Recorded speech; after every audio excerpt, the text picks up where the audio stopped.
Hello my dear students, कैसे आप लोग। इस वीडियो में हम रासायनिक अपक्रियाओं के प्रकार के बारे में पढ़ रहे हैं और जिसके कि दो प्रकार हम पहले वीडियोज में बता चुके हैं, वो अपलोड हो चुके हैं। और रासायनिक समीकरण को किस प्रकार से संतुलित किया जाता है उसके भी वीडियोज हमारे इसी यूट्यूब चैनल पर आपको मिल जाएंगे। आप प्लेलिस्ट में जाकर पूरी वीडियोज़ देख सकते हैं। यदि आप साइंस बायोलॉजी के वीडियो देखना चाहते हैं तो 1 से 1 वीडियोज आपको उपलब्ध मिलेंगे। इंग्लिश ग्रामर आपको पूरा पढ़ा दिया गया है और क्लास 10th की जो मैथ है, हाइट एंड डिस्टेंस त्रिकोणमिति का, त्रिकोणमिति अनुपात, रियल नंबर्स और द्विघात समीकरण जो है उसके वीडियोज आपको हमारे यूट्यूब चैनल पर इम्पोर्टेंट सवाल जितने भी हैं सबके वीडियोज आपको मिल जाएंगे। तो इस वीडियो में हम देखते हैं कि विस्थापन अपक्रियाएं क्या होती हैं, डिस्प्लेसमेंट रिएक्शंस क्या होते हैं। विस्थापन का सीधा सा मतलब होता है कि जैसे कोई चीज़ यहाँ पर रखी है तो इसको यहाँ से हटा के यहाँ पर रख दिया जाए, मतलब किसी वस्तु को उसके स्थान से हटा देना, ये विस्थापन कहलाता है। जैसे मैं अब अगर किसी शहर में हूँ और वहाँ से मैं दूसरे शहर में चला जाता हूँ तो मेरा क्या हो गया, विस्थापन हो गया। आप किसी भी चीज़ को समझ सकते हैं, ये है रखा, इसको यहाँ पे रख दिया, इसको यहाँ पे, हो गया विस्थापन, एक दूसरे का डिस्प्लेसमेंट हो जाता है। तो विस्थापन का मतलब होता है कोई भी यौगिक या पदार्थ के जो तत्व हैं या मूलक हैं वो उनका एक स्थान से दूसरे स्थान पे चले जाना, ये विस्थापन कहलाता है। तो इसकी जो परिभाषा होती है वो ये है कि वे रासायनिक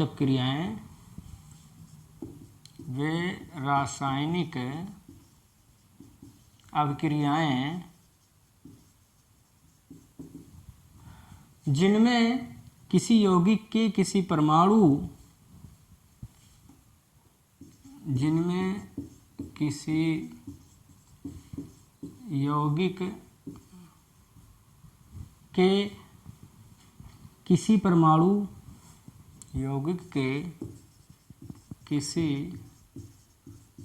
परमाणु या परमाणुओं के समूह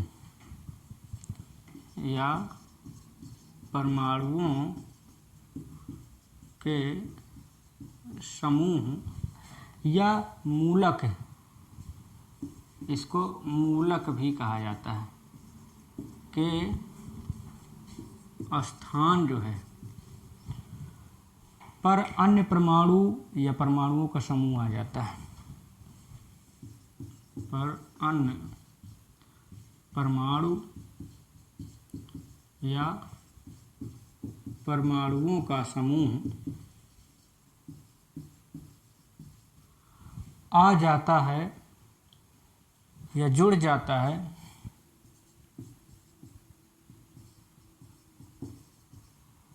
तो वह विस्थापन अपक्रिया कहलाती है।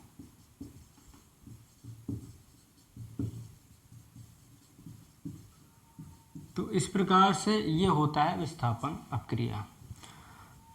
अभी हम जब एग्जाम्पल आपको बताने लगेंगे रासायनिक समीकरण का तो आपको डेफिनेटली एकदम स्पष्ट हो जाएगा, क्लियर हो जाएगा कि हाँ ये विस्थापन अपक्रिया क्या होती है। तो देखिए, वे रासायनिक अपक्रिया, क्योंकि रासायनिक अपक्रिया तो पढ़ ही रहे हैं, बिना रासायनिक अपक्रिया को कुछ होता ही नहीं है।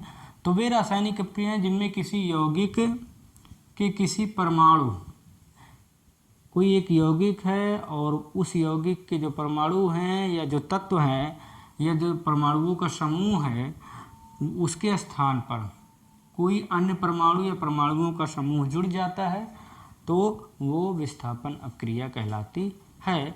इसको आप एक एग्जाम्पल के द्वारा अच्छे तरीके से समझ जाएंगे। तो चलिए देखते हैं एग्जाम्पल क्या है। तो आप मेहनत करें और मेहनत करने से ही कोई भी चीज़ हम प्राप्त कर सकते हैं, बिना मेहनत के सफलता नहीं मिलती है। जैसे Zn+S2SO4 ये हो गया Zn, ये जिंक है।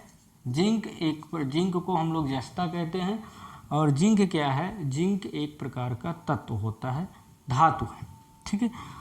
ये क्या है, H2SO4, इसको कहा जाता है सल्फ्यूरिक अम्ल।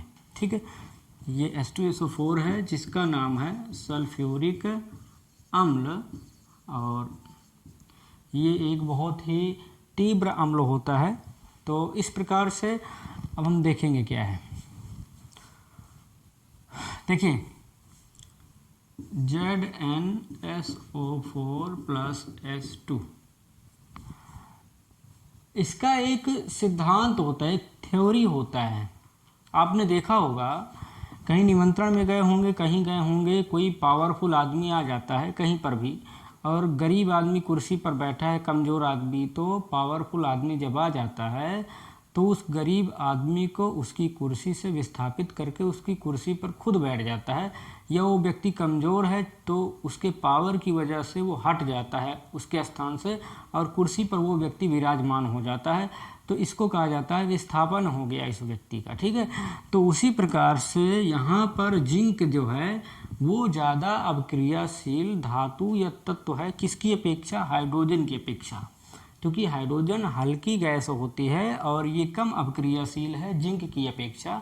तो विस्थापन वाले में ये सिद्धांत क्या काम करता है कि कोई भी ज़्यादा अवक्रियाशील वाली तत्व या धातु कम क्रियाशील वाली तत्व या धातु को उसके स्थान से विस्थापित कर देती है या हटा देती है।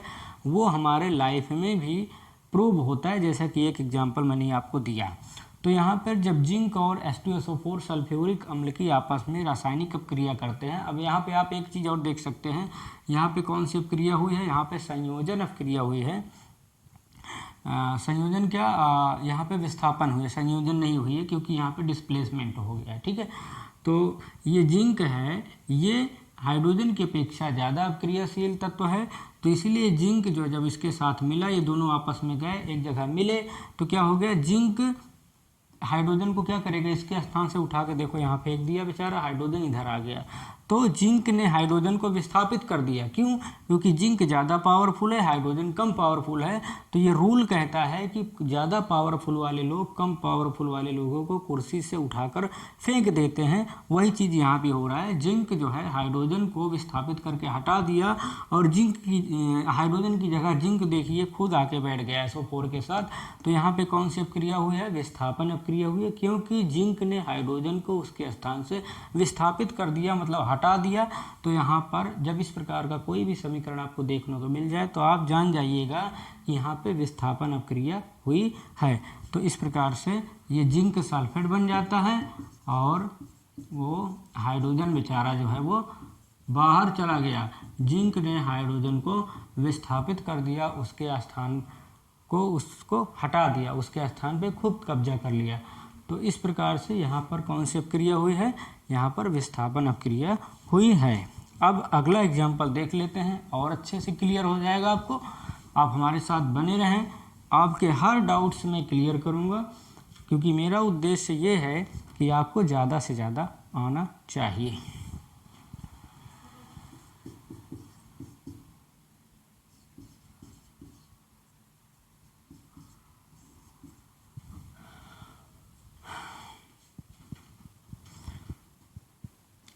अब एक ये इसको कहा जाता है फेरम, ये आयरन है। अच्छा, लैटिन नाम इसका फेरस होता है या फेरम कुछ भी कह सकते हैं।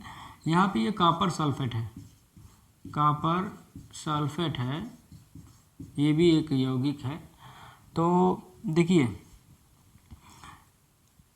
अच्छा ये बताइए हमको, लोहा ज़्यादा मजबूत होता है कि कॉपर ज़्यादा मजबूत होता है? लोहा ज़्यादा मजबूत होता है, कॉपर हल्का होता है। ठीक है, तो आयरन जो है वो ज़्यादा अक्रियाशील है और कॉपर जो है वो कम ताकतवर है, कम अक्रियाशील है। तो सिद्धांत क्या कहता है कि जो ज़्यादा ताकतवर होता है वो कम ताकतवर को उसके स्थान से हटा के फेंक देता है। तो ये फेरस क्या करेगा, मतलब आयरन क्या करेगा, कॉपर को हटा के बाहर करेगा और इसकी जगह पे खुद आके बैठ जाएगा FeSO4 और बेचारा Cu जो है वो बाहर हो जाता है। समझ में आया आपको?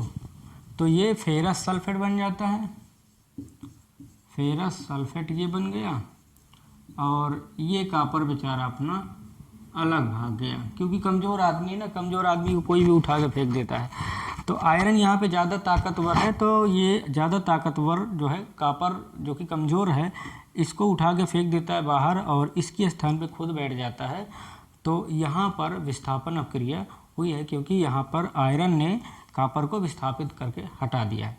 तो इस प्रकार से अगर कहीं एग्जाम्पल मिले तो आप समझ जाइए कि वहाँ पर विस्थापन अपक्रिया हुई है। ठीक है, तो एग्जाम्पल तो बहुत सारे होते हैं, लेकिन समझने के लिए एक दो एग्जाम्पल्स जो है वो काफ़ी होते हैं, क्योंकि वीडियो बहुत लंबा हो जाएगा और एग्जाम्पल सब ऐसे ही होते हैं लगभग, विस्थापन एक दूसरे को विस्थापित कर देता है।